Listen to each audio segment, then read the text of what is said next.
राष्ट्रवादीत उभी फूट पडल्यानंतर पवार कुटुंबामध्ये काही आलबेल नाहीये, याचा प्रत्यय पुन्हा एकदा इंदापूरमध्ये आलाय। पाहुयात यावरच हा स्पेशल रिपोर्ट।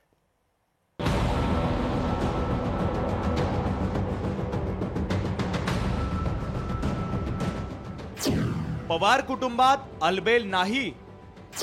अजितदादांनी सुप्रिया सुळेंकडे पाहणंही टाळलं। लाडक्या बहिणींच्या दादाची सुप्रिया ताईकडे पाठ। राष्ट्रवादी काँग्रेसमध्ये उभी फूट पडल्यानंतर पवार कुटुंबात दुरावा निर्माण झालाय। सर्व काही आलबेल असल्याचं दाखवलं जात असलं तरी वस्तुस्थिती तशी नाहीये। याचं उत्तम उदाहरण ठरलंय इंदापुरातील एका कार्यक्रमाचं। इंदापूरच्या जिल्हा आणि अतिरिक्त सत्र न्यायाधीश आणि दिवाणी न्यायाधीश वरिष्ठ स्तर या न्यायालयाच्या उद्घाटन कार्यक्रमात अजित पवारांनी बहीण सुप्रिया सुळेंकडे पाहणं टाळलेलं आहे।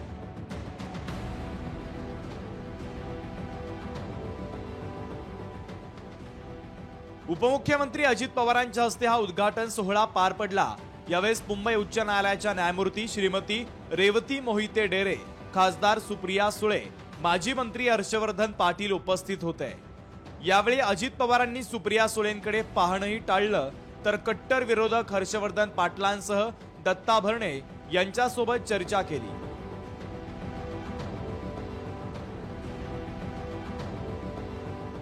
काही दिवसांपूर्वी बारामती तालुक्यातल्या अंजनगाव येथील कार्यक्रमात उपमुख्यमंत्री अजित पवार आणि खासदार सुप्रिया सुळे एकत्र आले होते। त्यावेळी दोघांनी एकमेकांना नमस्कार केला, मात्र बोलण्याचं दोघांनीही टाळलं। हा दुरावा कॅमेऱ्यातही टिपला गेला। त्यामुळे अजित पवार आणि सुप्रिया सुळे या भावा बहिणीचा अबोला कायम असल्याचं दिसून आलं।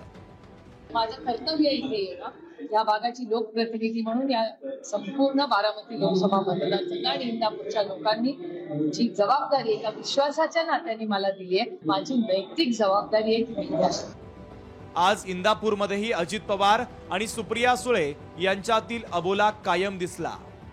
दरम्यान या कार्यक्रमात बहीण भाऊ एकत्र आले, पण त्यांच्यातला अबोला दिसून आला। उलट भावानंच कट्टर विरोधकांशी हात मिळवत बहिणीला पाठ दाखवल्याचं दिसून आलं। त्यामुळे इंदापूर तालुक्यात या उद्घाटनापेक्षा भाऊ बहिणींतील अबोल्याची चर्चा सध्या रंगल्याचं दिसतंय। राहुल ढवळे, लोकशाही मराठी, इंदापूर। लोकशाही मराठी, ऐका, पहा, जागरूक रहा।